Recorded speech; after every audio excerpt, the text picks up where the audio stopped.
Great morning, everyone. It's Annie Margarita Yang back with another personal finance video. I was a bit hesitant to record today's video because I wasn't sure what kind of financial advice I wanted to give you guys during this coronavirus outbreak in the United States. But I finally figured out what I wanted to say.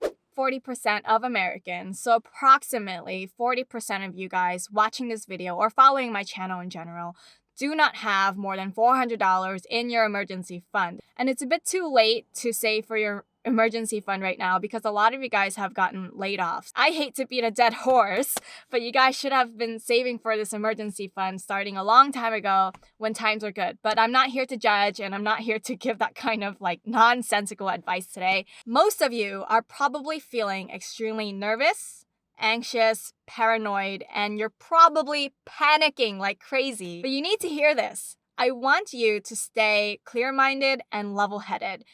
If you want to make smart decisions during this entire time, then you need to stay clear-minded and level-headed no matter what. The first thing you're going to do is create your grab-and-go bag. I already explained in my previous video why you need a grab-and-go bag all ready to go and how you can create one. Because I'm pretty scared if there's a riot breaking out near my area, I'm gonna leave, okay? If that happens. It is important for you to have your grab-and-go bag ready because you'll want to have a sense of peace of mind and you already have everything that you need that is important. I want to add on to what I said in my previous video and say, do not keep your grab-and-go bag in your car, just in case someone breaks into your car and runs off with every single personal document that they shouldn't have their hands on, okay? Have it ready in your home, and when it's time to evacuate, take it with you. The second thing you're going to do is you're going to buy my book on Amazon if you haven't done so already, 1001 Ways to Save Money. Quit flushing your hard-earned money down the toilet. And I'm not saying this just to promote myself and get myself out there. I think it's very important for you guys, if you haven't done so already, to cut back on your expenses as much as possible. The third thing I want you to do, regardless of whether you have an emergency fund or whether you've been laid off, is to stay at home, first of all, and organize your financial paperwork. So instead of feeling bad for yourself and watching Netflix and making yourself feel even worse, why not stay at home and get everything decluttered? Declutter your financial paperwork. I've worked with a lot of people before and their financial paperwork is just all over the place. They have envelopes that still haven't been opened yet. Why not get that organized so that you can have a clear mind and stay level-headed and make those smart decisions? So get a filing system in place, preferably a digital one. I'm going to explain in a future video how you can go about doing that, but you should get started today. The fourth thing that I want you to do is to have faith in knowing that everything is going to be okay. I'm a bit hesitant to share my spiritual beliefs with you guys because my channel is fairly new and I love to talk about personal finance and I don't want to mingle personal finance with spirituality just yet because it's just not something I'm ready to talk about. But I think right now is a good time to address it just a little bit. You are a powerful and unlimited human being. God created man in his image. God is a creator. And because you were created in his image, you also have that power to create your life. There are certain things you do not have control over, but there are many aspects in your life that you can create.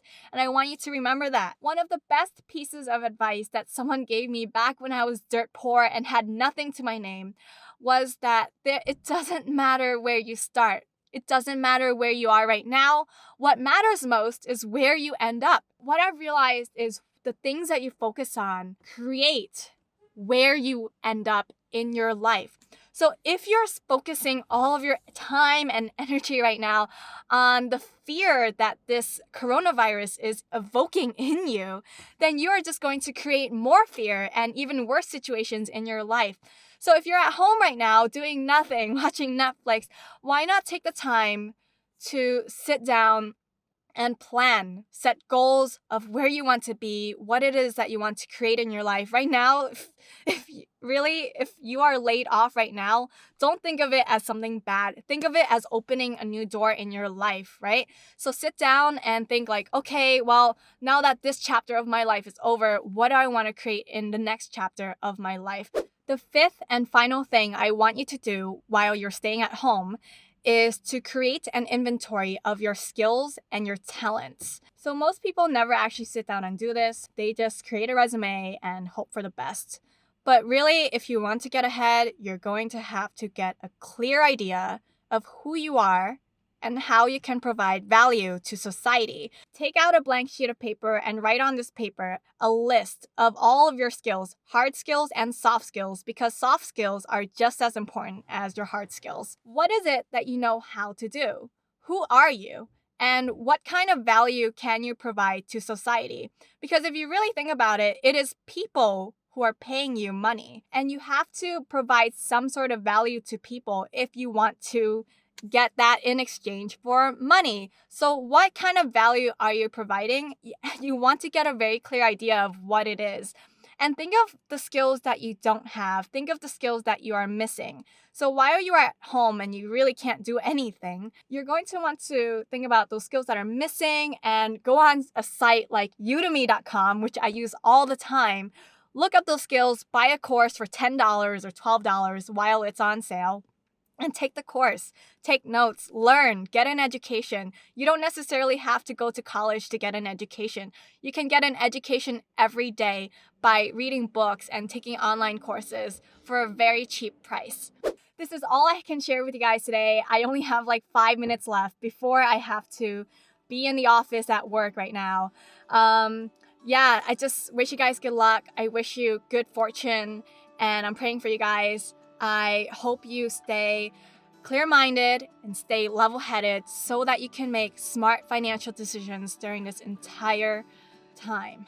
Like, share, comment below, and I will see you guys next time. Bye.